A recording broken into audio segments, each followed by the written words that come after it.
Okay, it's Holy Week, the Friday before Easter, the day Jesus was crucified, and it's called Good Friday.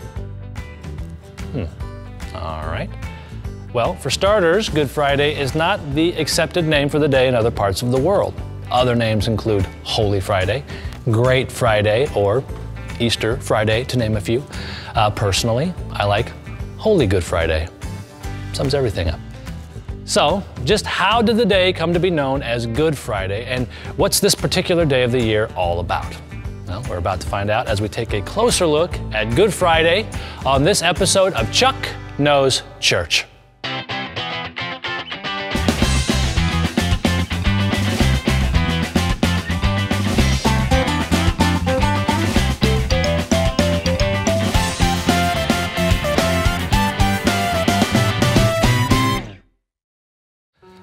There is no universally accepted reason why the day of Jesus' crucifixion became known as Good Friday. Perhaps it was a corruption of the English phrase, God's Friday, the common name for the day among the English and the Dutch, a day that proclaims God's purpose of redeeming the world through the cross of Jesus Christ.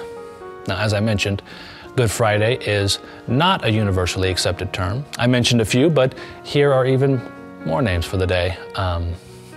Black Friday, Friday of Mourning, Long Friday, and in the Western Church, a liturgical title that is sometimes used is Friday of Preparation, since Jews use the word paraskue, meaning getting ready for Friday, or Day of Preparation. Now, what is commonly agreed upon is that Good Friday is a religious holiday observed by Christians commemorating the crucifixion of Jesus Christ.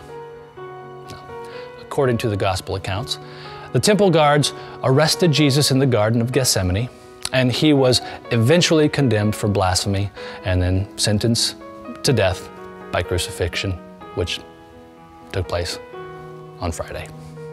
Now, observed during Holy Week, this Friday before Easter may coincide with the Jewish Passover, since that was the Jewish holiday being observed at the time of Jesus' last week in Jerusalem.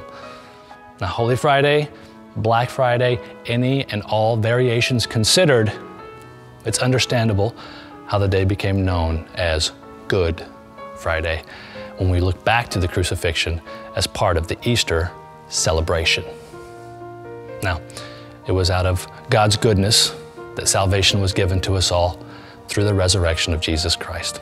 There you go. If you'd like to learn more, be sure to ask your pastor. Tell them Chuck sent you.